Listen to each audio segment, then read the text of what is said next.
Hello there, my name is Stephen Awudi. Thank you for giving me the chance to talk to you today. I live in Alberta, Canada. I'm a regulated Canadian immigration consultant. I help people with their visit visas, work permits, study permits, postgraduate work permits, family sponsorship, refugee claimants and refugee protection hearings, and many of the Canadian visas and permits. This channel is the main purpose of me taking the time out of my busy schedule to do this channel is to educate people who cannot hire the services of an immigration consultant or an immigration lawyer, or wanting to have an idea what it entails to go through the big and lengthy Canadian immigration process.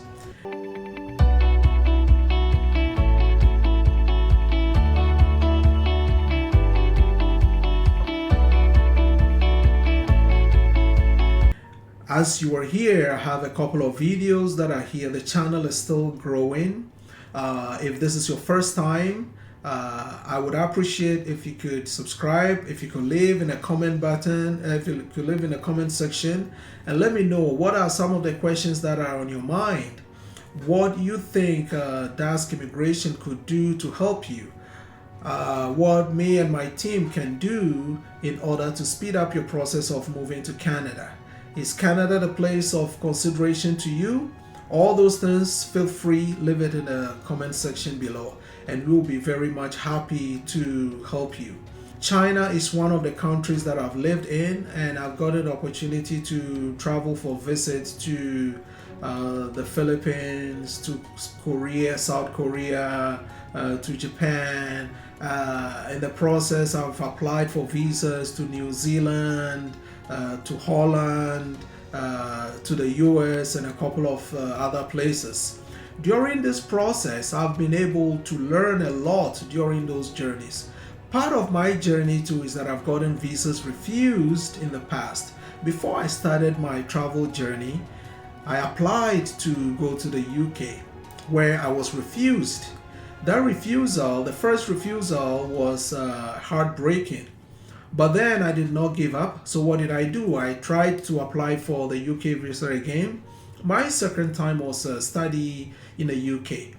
When I graduated my high school in Ghana, we have the secondary school system, which is the SSCE, Secondary School Certificate Examination, which is after your here, in Canada, they call it a junior school. After that, you go to high school 3 years, which is our SSCE. But then we also have the British system, which is the O level and A level. So I did science in Ghana back then, and I believe it is now. Most of the countries, when you're a science student, you specialize in science. So I did science, I did chemistry, physics, math. But I was one of those disappointed science students, a lot of you know. But it was an area I did not see myself progression. I did not see any progression in that side of my life. I had a bit of options, which are either to be an architect or to be a pharmacist. So those are there. I loved chemistry very well. Physics wasn't much of an interest for me. But then, long story short, when I finished, I went to do O level and A level, where I specialized in accounting, economics, and statistics. So upon graduation, I decided to start ACCA. Those of you from the UK or from the countries that has the accounting designation, which is Association of Chartered Certified Accountants of the UK, wrote my first level, passed those exams. But then it was an expensive journey I was embarking on. I started doing part-time work in Ghana by then, but the income wasn't coming enough for me to be able to pay for my classes, my education, pay for my subscription, because this is a professional designation. It's similar to chartered accountants in other countries. In order to become a chartered accountant, that was the journey. So you need to be paying the subscription, and then later on, after you finish all the those time it was 14 papers, level 1, level 2, 3, and 4. And then you'll be paid membership and all that. So that is how my journey from Ghana to China came about. So I landed in China in 2004 during spring, early spring. And somebody coming from a tropical country, it was a journey, it was an experience, a unique experience for me. When I landed in China, I had nobody who was coming to pick me. I was going on a business visa as well. I landed in China at the airport. I landed in Beijing airport at that time, and then I spoke to a couple of taxis. They wanted to take me to Sheraton Hotel, Hilton Hotel, because to them, as a foreigner, those are the places you would want to stay. I did not even speak the Chinese language there. So things were, I would say it was a very difficult experience, but I met some Nigerians at the airport, with kudos to them. Friendly, and somebody volunteered to take me to a friend who could help me find a place, a cheaper place for me, because I am moving to a different country to look for greener pastures, to look for a job. One may ask, why China?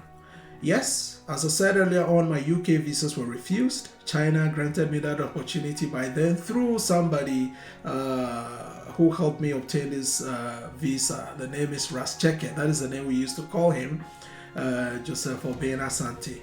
If you're hearing this, you are part of my journey.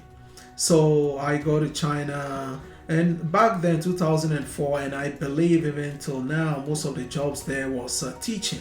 So extended my business visa, landed a teaching job, and then life goes on. So I stayed in China for some time.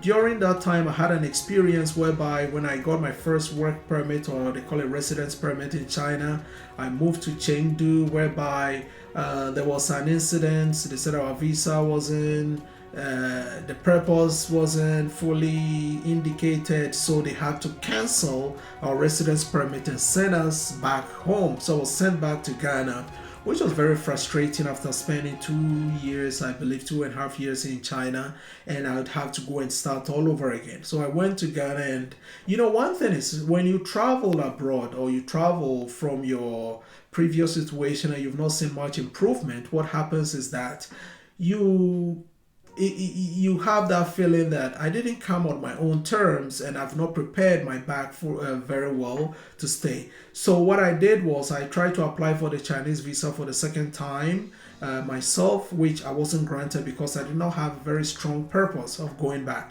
So I flew through Hong Kong. Those of you who know, back then we had visa free to Hong Kong.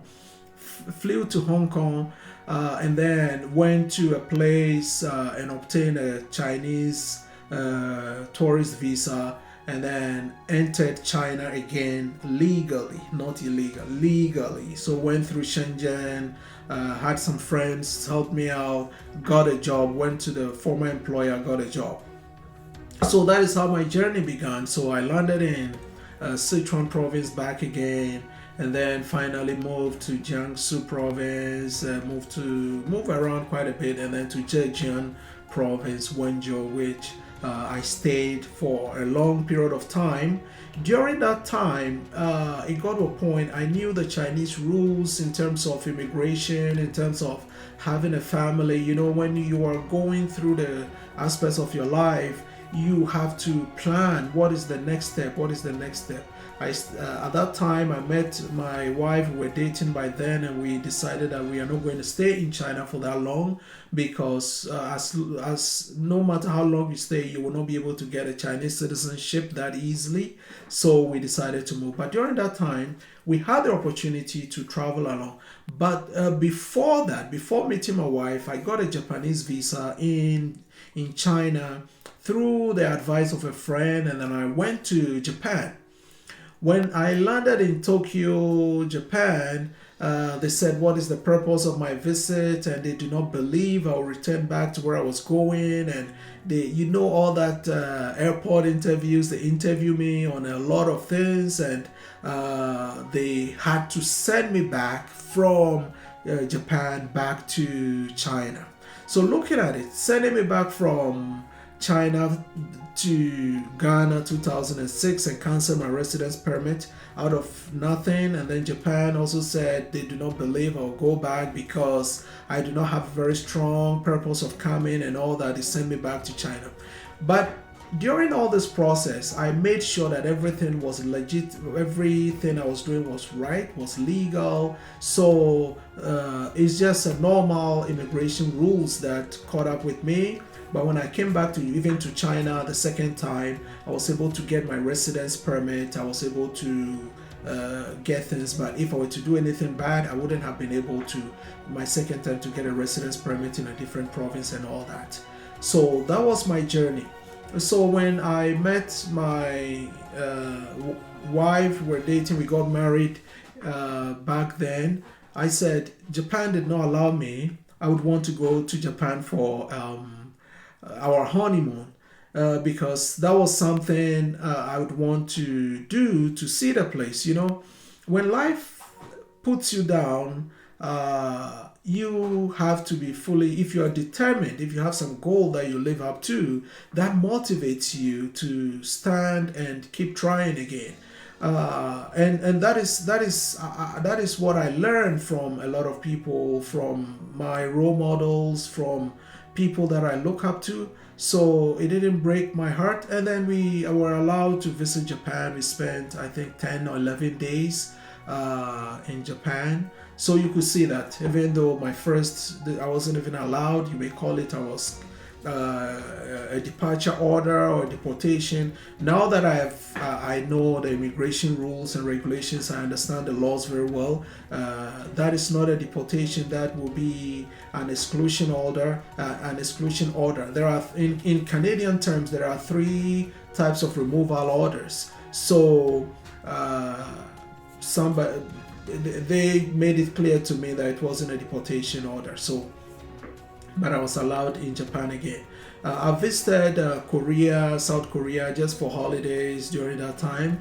We also obtained a Schengen visa at the same time, a New Zealand visa. The New Zealand visa was actually funny because when we were going to apply for we actually went in to apply for the US visa just for a visit because at that time I was having my roots in China. And then in Shanghai, the visa officers at the American embassies just said the hands are tied and they cannot offer us a visa. There was something. But then they refused us the American visa that very day. I said, okay, let's go to New Zealand. And we were happy New Zealand granted us that visa. So I landed in, both of us landed a New Zealand visa.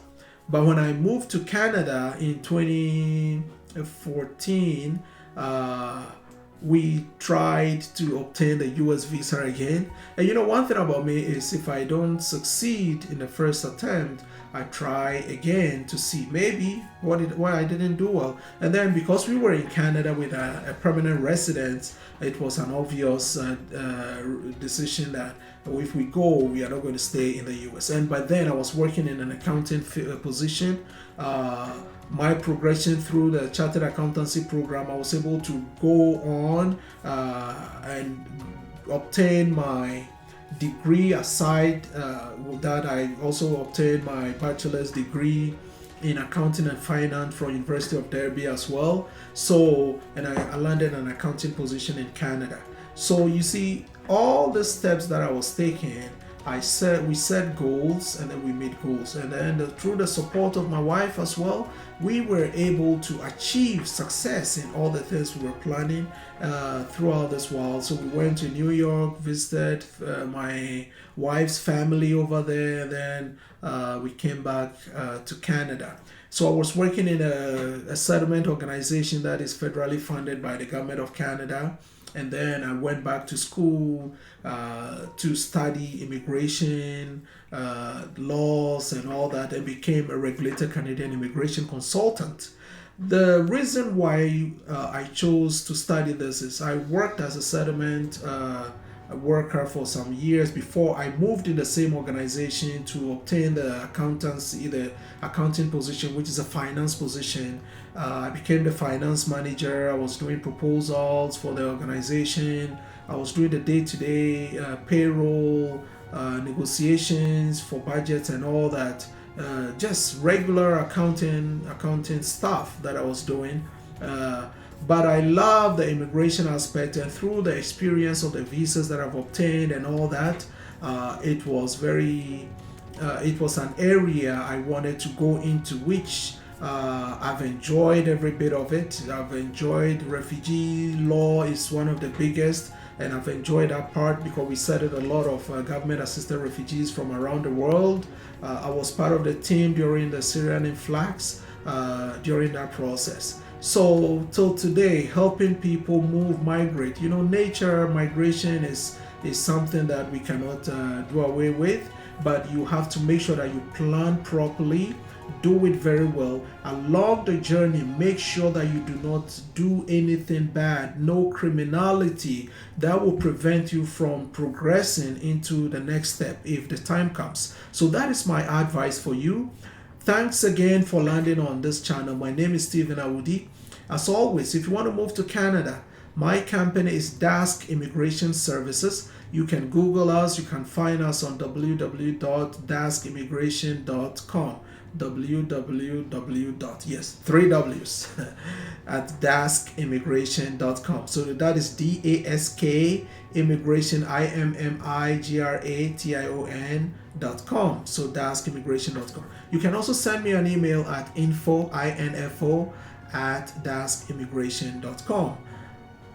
Subscribe to this channel, hit that notification button, and share these videos. Always come around. There may be a thing or two you may learn, and I will keep posting videos and responding to you all. Thank you all. See you in the next video. Bye-bye.